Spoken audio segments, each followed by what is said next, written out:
Cougar fans, it is time. Touchdown! What a grab! It's time to raise your colors, raise your voice, and join in on the Raucous Roundtable about your favorite team, the BYU Cougars. 20, 15, 10, 5, touchdown! It's time to tailgate.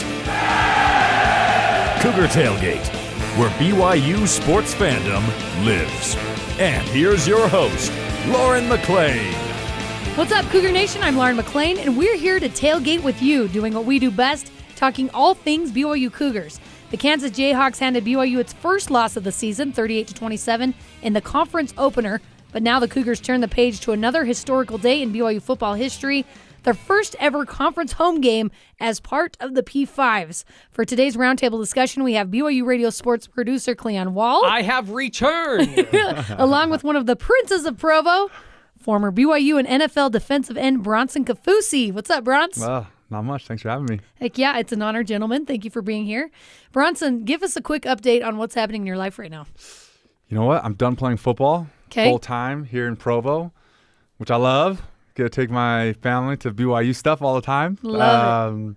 Trying to think what else. Yeah, I just help a lot of, really professional athletes and really anyone be smart with their money, invest in real estate, and then also help young athletes with their mindset training. I was gonna say you got to do something with the athletes around Provo. I'm sure there's a lot of people banging at your door like, please help me. Do you get a lot of requests now that you're back? Like, could you help my son with his tackling? Kind of, yeah. Yeah, I bet you do. But trying to create stuff, that for me, I just felt like I see a lot of trainers out there, which is great because that's such an important piece. But I was like, man, no one's doing the mindset training, which changed it for me. Absolutely. So hey, shameless plug here. Yeah, go ahead. If you want to hear more about what's happening in Bronson's life and all the cool things he's doing, go check out Deep Blue with Jason Shepard. We did a great interview with him. You can listen to the whole thing. Yes, I'm the producer of that program. So I'm just going to say shameless plug. Go listen. It's a great interview. All right, guys, it's time for our segment called Hot Off the Grill, where we give our boldest takes about BYU football right now. This can be good or bad. BYU is coming off a loss to Kansas after two momentum-swinging turnovers at the beginning of both halves and just 9 net rushing yards to end the game. There were some bright spots from the defense in the passing game. And now on to Cincinnati. Cleon, what's your hot off the grill bold take of BYU football right now? The past is coming to pass. Question mark. Hey, here, my hot take is let's abandon the run. Why do we run this ball anyway? It's not getting us anywhere. Forget the run. Let's go West Coast offense. Let's go back to the pass. You don't actually mean any of this. Sort of. Okay. All right. Okay. What I mean is we're not going to go back to the West Coast offense. I mean, that's not coming back. It's not like you're going to change your whole entire offense in 1 week. I know that's not going to happen. Even though Aaron Roderick, he played in the West Coast offense. Anyway, never mind. Anyway, what I am going to say is I really think with Cincinnati's defensive line and who they are, I really think you're going to have to look to the pass a lot more in this game. Short passes, medium passes, anything. Keaton Slovis, I want him looking like Ty Detmer coming out in this game. I want him throwing the ball all over the place because that's what's going to keep this offense moving. And if that means throwing a short pass that's like a running back that's going to run up the middle, let's do something like that.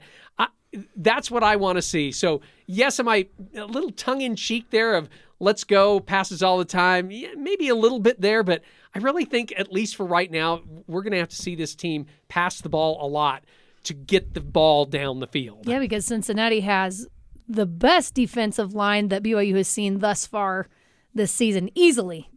I mean, they held Oklahoma to only 20 points, and they couldn't get the run going at all, and that's Oklahoma. So, yeah, it's going to be interesting to see what BYU's run game does. All right, Bronson, what is your hot-off-the-grill take about BYU football?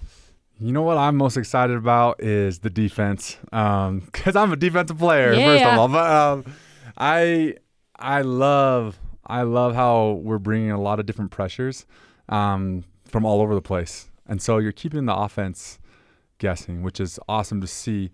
But I also like what you're talking about with passing the ball and making the defense, specifically the defensive line, run, because I know for me as a defensive lineman, when the ball's passed, if it's a short pass to the left or to the right, to the sideline, the D-line has to turn and run.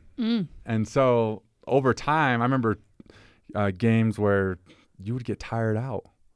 And then all of a sudden, then you come and punch them in the mouth when they're tired, and it's like, oh man, I'm not ready for this. yeah, are we ready for this right here? Like, so Yeah. that would be interesting to see what happens. So you think that could be a possibility, is to wear the defensive lineman down with the I think pass so. Yeah, before I you think start so. running the ball? I think so. Wow. We'll see what happens. Okay, well, mine's going to be way off topic from you guys. My hot off the grill take is, even though Cincinnati has some of the best defensive linemen in the conference, I think BYU is going to rush for 75 plus on Friday night, which isn't that kind of crazy to think about. 75, it's like, meh, like you should have that easy in a normal year. But I mean, BYU's run has just been struggling like crazy. Hasn't even come close to 75. So I think they're going to do it. I don't know how. Maybe it's wearing out the defensive linemen. Maybe this doesn't come until the fourth quarter. I don't know. You never know. But I think 75 plus yards on Friday night. I think anyone who remotely follows sports knows, or at least has heard about the Kelce brothers, Jason and Travis, who play for the Chiefs and the Eagles respectively. Or if they know who Taylor Swift Yes, is. that's what I'm saying. Everyone in the world is talking about Travis Kelce because of Taylor Swift. We all know they might be an item after Taylor showed up to the Kansas City game on Sunday. They have a successful podcast together. They're hilarious. Both brothers played for Cincinnati in the late 2000s and early 2010s. So this week's fan question is, who would you consider BYU's version of the Kelce brothers? Here's what the fans had to say, and you guys feel free to respond to these. Kate on X said Samson and Puka Nacua. Okay, can see that. Yes, Yes, I get think that. that's a good one. Maybe a little recency bias, but I think there's reason why there's recency bias there. Yeah. Which it would fit with the Kelce brothers because there's Exactly. absolutely recency bias there. Exactly. Texas Coug Mac on X said Robert and Brad and I, or Bart and Brad Oates. Hey, I love Bart. Yeah. Texas gonna say, Coug, you are showing your age, my Wait friend. a minute. That's like that's like your dad's era right Yeah. there. yeah.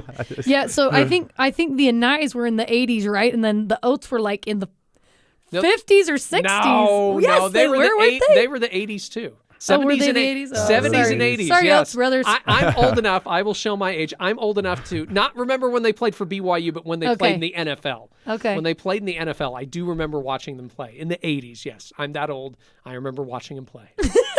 I right. lived with Bart Oates too for a little bit. You did what? I lived with Bart Did Oates you for a little really? bit back east. Wow. So How was that experience? I was like, you know what? It was so cool because in his basement, he's got all this awesome memorabilia and gear from like Giants, Lawrence Taylor stuff. That's cool. Wheaties boxes, like Wow.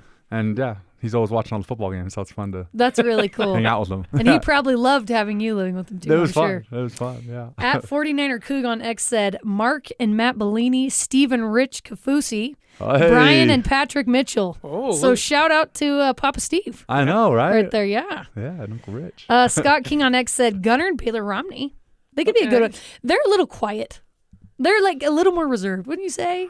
Yeah, I Because can you see know that. them, right? Yeah, I They're can see great, great personalities. But we're talking about the Kelce brothers are just like, boom, they're loud, they're out Yeah. there. They're so I think the Romneys might be a little too subdued. that. Yeah. Ben Hall on X said easily Corbin and Bronson Kaufusi. What do you think about that? Man, I think they're pretty spot on with that one, honestly. Like, Well, you guys definitely have the we're- personalities Yeah, for it. we definitely match the personalities, and oh man, we're always doing crazy stuff. So I think we match up pretty well. Did you guys had a podcast for a while, right? Yeah, we were doing like kind of like the Mannings. Okay, yeah, thing where that's right. we would That's go right. live and watch the game on Zoom with people, and then we would like Break answer down the questions, game. break it down for people. It was pretty fun. So yeah, That's cool. yeah, we did that last year. It was good. And then not a continuation this year. Yeah, not a continuation. That's all right. It one and done. That's It was nothing fun wrong with though. the one We and done. loved it though. One hit wonder. Eric McAllister on Instagram said easily the Nakuas or the Kaufusis. So there you go. You got mentioned twice. Bronson, do you feel like you and your brothers could be compared to the Kelces? Because I'm sure you're familiar with Jason and Travis. And, Yeah. And things You know they do. what? Could you hang with them? I think so. Kind of I'm just debating which one is which. Like, who's Corbin and who am I? And then you have Devin too. Yeah, Throw you gotta Devin throw in there. Devin Now we in have there. 3, and now we turn to the Gronkowskis, like, or the Watts with 3. So true. I don't know. Well, then you throw your sisters in, and that's a whole new dynamic. Yeah, and my wife that played soccer. Exactly. Yeah, there's a lot of us. Gosh, you guys need to do something. You need a reality TV show. Exactly. I'd we'll watch just call it the Kaufusi. No, absolutely. Around. Way better than the Kardashians. Cleon, who would you say could be comparable to the Kelce brothers of BYU football team? I kind of, it's funny. You mentioned the Romneys. I was thinking of the Collies just because you got dad, you got sons, all played here at BYU. But I think you need to be kind of famous outside of football to do something like that, or maybe be a little more outspoken. So I can't really say that. Listen, this is why I want it to be Bronson and his brother. It's the Nacho Libre bit that you guys did. Man. Did you see that, Lauren? No, but now I need to. Okay. Oh, man, that is us. Oh, gosh. Yeah, that makes us take the cake if you watch that thing. Okay, where can fans find this? Where can they find it on the web right now? Is it on Instagram, Reels, or anything like that? These guys. It might be on my page. Okay, it might be on underneath your page. Funny. Okay. on my Instagram page. It might be under number 4. I think so. That's exactly where it is. That people will lose it. It was hilarious. They recreated the whole entire training bit in Nacho Libre. I mean, you guys, it should be you guys, okay? But I might have to go with Nakuas because they're kind of like the hot thing right now. You've got Puka, who's playing for the Rams, by the way, my favorite NFL team. He's playing for the Rams. You got a couple of other brothers who played professionally. Maybe we need to get just something famous, reality TV. Being a Nakua.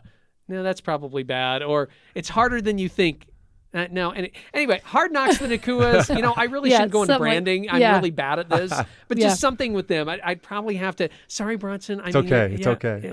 I know you're hurt, but it was a tie for me between the Kaufusis and the Nakuas because you guys have exactly what it would take to have a successful podcast, be entertaining outside of the football world, which is what the Kelce brothers do. You guys are hilarious. You're outspoken. You're funny, but you're kind and you're good, so people relate to you. I feel like I'm overhyping the Kelce brothers. I actually really do. I just watched the documentary and I'm like, they're charming guys. Yeah. A little crass, but they're charming. Corbin could be the one that takes Taylor Swift out, Yes. There oh my gosh, right? Yeah, you're the married one with kids. Yeah, you're the one that's kind of stable and or Devin, right? Yeah, or Devin. You got 2 there. Yeah. But yeah, the Nakuas, you got Puka, Samson, and Kai. They could have a great podcast or reality series. I love it. All right, now we're going to play a quick game of buy or sell. I'm going to give you guys a topic or position group, and you decide whether you're going to buy it or sell it. An example is Keaton good enough to be an NFL quarterback or something like that? I know you're going to buy everything, Bronson.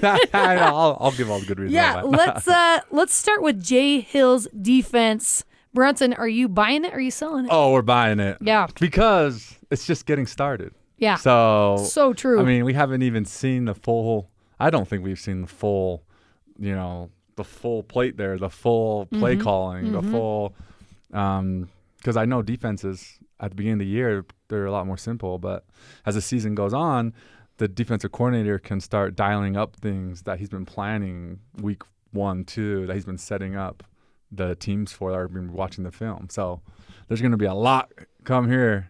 Yeah. And, down the stretch here. I'm excited about it. So I'm buying. I love it. Cleon, buying or selling it? I'm going to say lease with an option to buy. Lease? Wow. No. I'm just kidding. I'll buy it. I like everything I've seen so far. I really am. I know it's not maybe, it's not like what you see from the University of Utah against UCLA where they're shutting them out for almost 4 quarters and then they give up a late touchdown. It's not that. But I like what I see. I think I agree with him. I'm just joking on the lease with an option to buy. I like it. Maybe I'm saying that because I'm like, yeah, sure, I'll lease it right now, and maybe I'll buy it in the future. Yeah. No, I'll buy it. I like what I'm saying. Give yourself some options. I'm absolutely buying the defense. I love Jay Hill. I love what he's doing. I love his demeanor. I love what he's instilling in the players. You can just see it. I mean, they're gritty. I love that the theme has been weather the storm on the offense and defense. They've mentioned, the coaches have said that so many times. I feel like the defense in these games, the Arkansas and Kansas game, they've been good start to finish. It's not perfect, absolutely not, but they've showed some grit. They showed they're just really tough, and you can tell they're disciplined and very well coached. So I'm absolutely buying it. The next one may be a little controversial right now. The offensive line. Bronson, are you buying it or are you selling it right now? You know what? If everyone's healthy, I'm buying it. Bronson, by the way, told us before we're starting he's buying everything. Yeah. No. What do you think right now of that offensive line? You know what? It's interesting because there's so many different guys that have been hurt or banged up, and now we're digging into the backups and like, what does that look like? What does that feel like? Yeah. How do they mesh together? And so that's the thing for me that I would say is going to open up a lot is as guys stay healthy, and come back, or that's going to be the challenge. Yeah. So especially with this group, because every team usually has a position group early on in the season that is going to have to kind of dip down into the backups. And so for our team this year, it's just offensive line. So it's like, okay, what do we need to do here to get those guys that are playing right, but then also get everyone healthy and let's get them back. Like, absolutely. Yeah. Yeah. Cleon, buying or selling it? I was going to say sell, and it's not because of Bronson. I'm going to go buy. All they need is just one good game. If they can get one good game, this is my opinion, it takes the pressure off of them. They can take off from there. It's not like they're going to say they're arrived. I think they recognize that if we get one good game under our belts, this is who we really are. This is our identity. And I know it's a tough one this week, but why not this week? Why not make it a good week and you just go out and you show the rest of the nation, or just even your fans, we're good. We're better than what we were the previous 4 weeks. Yeah. So I'm going to buy them. I'm going to buy this week the offensive line that they're going to do well. And that's wishful thinking. Thank you. I feel like as a fan, and this is a fan show, that we each week we're like, no, they're totally going to be completely different than they were last week in the last 3 weeks. I don't know if that's going to happen. I don't know. So my first inclination was to sell the offensive line, but I'm with you. I don't want to sell these guys because there is some tremendous talent on that offensive line. The most highly touted position group coming into this year was the offensive line. And so I think that's why people are so baffled. They're like, what is going on? Why can we not run the ball? It's definitely not all the offensive line's fault. I'm no expert. When Hans Wilson breaks it down, he says this is extremely fixable. He said the things that are happening on the offensive line are extremely fixable. Trevor Maddox, however, from ESPN, has come on BYU Sports Nation. He says, I think they're doomed for the season. So I don't know. I don't know who to believe. I don't know. And only time will tell. But I just think there is just so much talent that you can't sell them. They need to either be coached up, or I don't know what it is, but we're buying them. We're all buying them this week. All right, let's finish with BYU finishing with a winning record. Are you buying it or selling it? I'm definitely buying it. Yeah. I'm definitely buying it. From what you've seen in these first 4 weeks, you're buying it. Yeah, I'm buying it. Okay. I think kind of like what you were saying, the identity is key, and towards game 5, 6, that needs to be completely nailed down. And so it's like, okay, well then we go into the second half of the season knowing who we are, what we do great, and we're just going to lean into that. And so I'm excited because I know the second half of the year, or between even the next 6 games right here, it's a tough stretch, right? Yeah. And so being able to, really dial it in and have guys kind of claim their spot and their role, I think we're definitely going to buy that one. Cleon. I'm going to buy, but I feel a little wishy-washy. I feel like this is kind of like a week-by-week thing. Yeah. Like when they beat Arkansas, I was all in. I'm like, yep, 8-4. Yeah. Worst is 7-5. They're 8-4 now. Yeah. And then they lose to Kansas. And to me, it wasn't the loss that bothered me. It was wait, how many guys got injured from that game? Yeah. How many healthy guys are we going to have? Wait, how many rushing yards are we? It just kind of feels like this week-to-week thing. I'm still going to buy and be positive about this, but it feels more like let's grind out 7-5, and we'll see how it turns out this week. But I'm still in the buy range right now. You're a little more buy than sell right now. Ask me next week. This Cincinnati game, this is going to be really telling, I think, for the BYU football team because, man, they got a tough stretch after that. And it doesn't get easier after Cincinnati. Let's just say that for BYU football. So if they cannot do well against Cincinnati, I don't even know. And I know that each game can change. I don't know. I totally believe in the Cougars. I think they're awesome. Ask me next week. This is BYU's first time playing an in-conference Power 5 team in Lavell Edwards Stadium in its history. From a fan perspective, how big of a deal is this game for you personally? Let's start with you, Bronson. Me as a fan? Yeah, as a fan. Yeah. It's actually a big deal for a fan, because even for me, when I think about when we went independent, that was a big deal. Yeah. Because yes. like I was on my mission. I remember I got a letter from Coach Mendenhall, and they told me that, and that was a pretty big deal to me as a player and fan. Did you like that? I mean, when you were on your mission, you got that. I mean, I didn't really know what to think about it, honestly. Yeah. You're like, what does that mean? But like now, I'm like, oh, I want to be in a conference. Like I want to be able to, see our team, play for that conference championship, have those rivalry matches, and so this is exciting. I mean, you only get so many firsts, so absolutely. Here it is. I love that. For me as a fan, it's a big deal. Regardless of how the game goes, BYU has arrived. We're here. It feels like it's time to get going, and all these firsts mean something to diehard BYU fans, just like you said. I like that this is a very winnable game for BYU, which could make this home opener even more special. And for me, nothing beats BYU football at night under the Lavell Edwards Stadium lights. There's just something true. about that. I love that it's a night game when this is happening. It just feels like BYU is no longer the underdog in college football, which even through independence, only for the fact that you're not part of a conference, BYU always feels like the underdog, right? So now it's not like that anymore. The Cougars now have to step up game in and game out, and they have to act like they belong. And I feel like that's the hard part. But I think, like you said, you only get a first once. That sounds a little weird, but you only get so many firsts. So I think this is a big deal. What do you think, Cleon? I think for good or ill, I think everyone's going to remember this game. Yeah. I mean, everyone remembers the first game of independence when BYU played at Mississippi and how big of a deal that was, and getting a win there, even though the offense, it looked ugly. But the scoop and score by Kyle Van Noy. I mean, I still remember that. Mm-hmm. I wasn't at the game, but I remember that. It's such a big deal.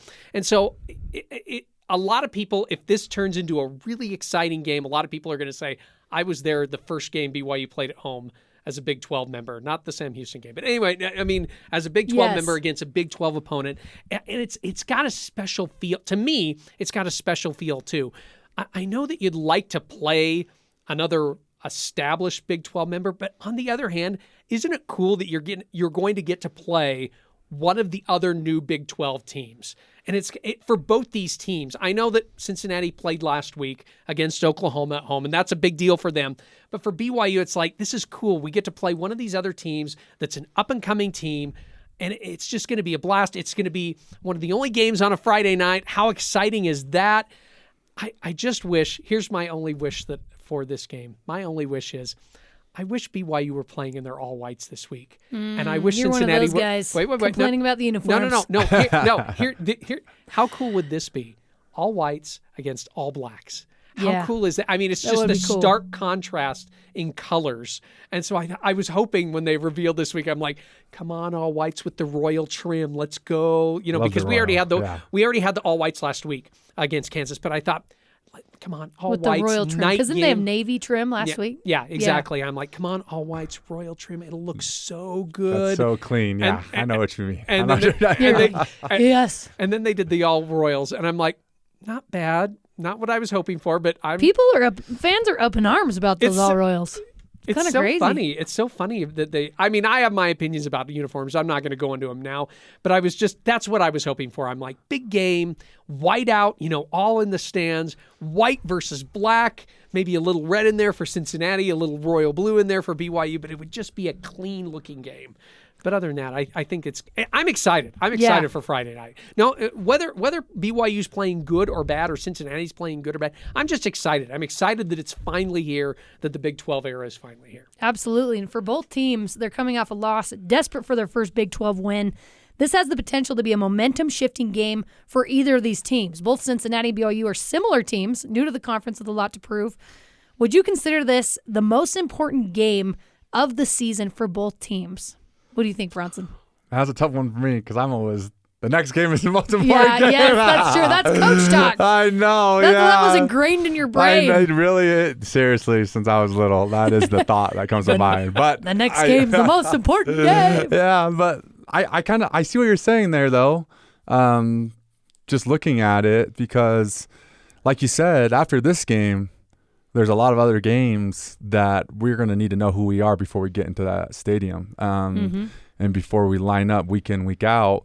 And, this is that point after this game, like the next 4 games, that's where you have to, I think the term was weather the storm. Yeah, that's right. A lot of that's going to have to do with weathering injuries. And so, because they start to stack up, guys start to, guys start playing hurt a lot of the time.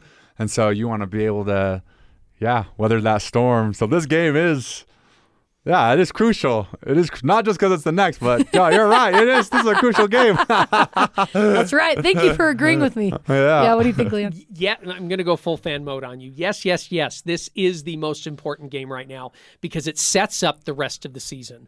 We talked about this already. Identity. This game really sets up everything else. And if you want it, I talked about positive momentum before. I agree. If you want positive momentum, you need to win this game. And I'm still going to include, you saw some positive things out of the Kansas game too. Mm-hmm. Yeah, sure, it wasn't great that you fumbled and got intercepted and they were returned for touchdowns. But there were still a lot of really good things in that game where you were like, hey, we had a chance to win or tie it late in the game. So I look at that and I'm like, if you're going to keep it up, you need to play well in this game. And as Bronson mentioned, it's only going to get tougher from here. I'm not trying to be depressed here, but it's only going to get tougher. And you want that. You want it to get tougher as the season goes along. So everyone's going to look back on this game. They're going to say, this is the game where we proved who we are. And I'm going to go a little Shakespeare here on you. Like Henry V, the speech that Henry gives, the St. Crispin's Day speech. We few, we happy few, we band of brothers. He who sheds blood on this day will be my brother. And yes, I'm being way over dramatic in all of this. Bronson knows about band of brothers. Yeah. Okay. That's how it feels. That's You're right. But I think you catch my drift in this. Yeah. If they can go back to this game and say, remember that Cincinnati game?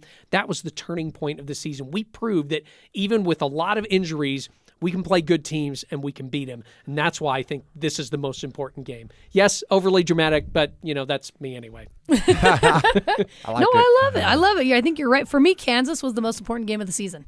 As the conference opener to set the tone for the Cougars, but now it's Cincinnati, right? It's kind of like you said, but I mean this genuinely. And before the season started, I looked at the schedule and I said, Kansas, that's going to be a huge game for BYU. Yeah. Conference opener, good team, good offense. It is Cincinnati, though. BYU has a great opportunity to start climbing their way back to the top of the conference, starting with this game. They can and should beat Cincinnati, and I think this could slingshot the Cougars forward to a tough TCU, Texas Tech, and Texas. Those are their next 3 games after Cincinnati. They need some much-needed confidence heading into those 3 games. This is fun. I love having this conversation. I love that we're here talking about BYU's in this conference. These are the guys that they're going to play, and they have to show up day in and day out and week in and week out. And Aaron Roderick said it's gonna be a battle every single week. He said if you guys are looking for us to blow out a team, he said it's probably going to not happen. It's going to be up to the last second of the fourth quarter almost every single day. It's really interesting you bring that up because I don't know if Bronson does this, but at the start of this every season, I'm like, okay, for fun, let's do wins and losses. Yeah. I'm like, this game, win. This game, probably loss. This game, win. Up to, I want to say last week, I was looking at the West Virginia game, and I'm like, oh, win. That's a definite win.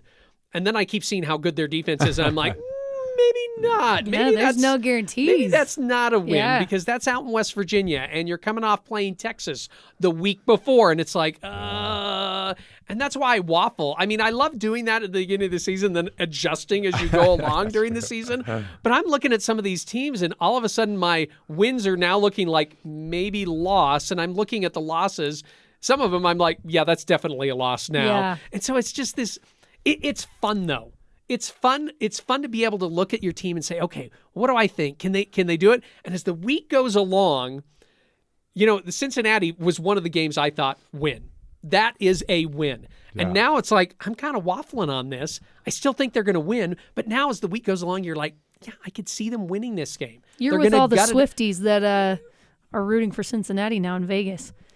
Am I? Well, BYU was a favorite by, I think, 3-point favorite, and now they're a 2-point underdog. Oh, my goodness. Because of the Travis Kelce thing, because he played at Cincinnati, I guarantee that's it. All the weird Taylor Swift fans are coming out of the woodworks. So they switched it. I've got a blank space, baby, and I'll write your name. Oh, my gosh. I only know like 3 or 4 Taylor Swift songs, okay? And that's one of them. That's a good one. Bronson, I was going to ask you, so, I mean, injuries are just a part of football. And obviously, when you look at the schedule before the season, as fans, you don't necessarily think, okay, well, they're probably going to be injured at this point in the season. But it's not just the Cougars, right? Like, every team you face towards the end of the season, everyone's banged up. So you're almost on a level playing field, wouldn't you say? Yeah. And I think a big thing that I've seen, I mean, you see at every level of sports, is when that happens, it's like what carries a team. And for me, at least, what I like to, this is Bronson looking at it, is that it's definitely the culture. Like the culture carries the team when injuries happen. And what I mean by that is, can you instill confidence into that backup that's about to go in there? Like, can he go in there and know he's the guy? Yeah. And the whole team has his back. Win or lose, we got your back. We're there with you. And, whether you're the starter or not, and you make a mistake, we're still here with you.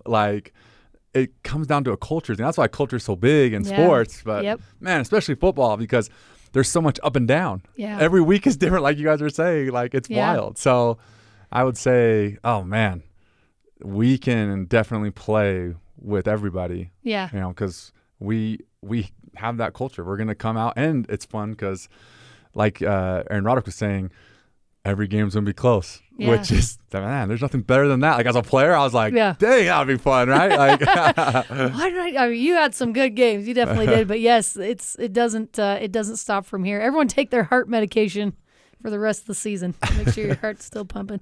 All right, the last thing before we end the show, we have a new segment we're calling Cougar Tail Off. So we make a friendly wager about the game, and the loser has to eat an entire cougar tail, which is not going to be hard for Bronson, either on the air next week or I'll take 2, please. Or we'll post it on social media. Whoever is the farthest away from the correct score is going to be the biggest loser. Cleon, let's start with you. What is your final score prediction for the Cincinnati game? I'm going to go low scoring in this game. Okay. I'm going to say BYU 21, Cincinnati 17. I think it's going to be, I'll just keep it at that. I think BYU is going to be kept in check a little bit because of Cincinnati's defense, and hopefully BYU can kind of do the same thing, even though I'm pretty impressed with their quarterback, Emory Jones. He's good. And so I'll still stick with 21-17. I think BYU is going to control the ball, and they'll be able to pull this one out. Okay, Bronson. Man, this is a tough one. Bronson wants to. He's going to be like, 0-0, because he wants to eat a couple cougar tails. Free cougar tail? What? No, I'm just kidding. Seriously. Let's see. I'm going to go with 27-24 BYU. 27-24. You're keeping it close. Yeah. Okay. We're keeping it close. I'm going with 43-27 BYU. Wow. I don't know why. BYU's been scoring some points, and for some reason I think under the Lavell Edwards Stadium lights at night, they're going to be slinging the ball. I think it's going to be really high scoring. So we'll see what happens. I don't want to eat a cougar tail because I'm trying to watch the old weight. You know what I mean? No, I'm just kidding. All right, and that does it for us today. Thanks again to Cleon Wall and Bronson Kaufusi for coming on the show with me. You can join the Cougar Tailgate wherever you get your podcasts, on Apple, TuneIn, Stitcher, Spotify, or on BYURadio.org. Cougar Tailgate is a production of BYU Radio.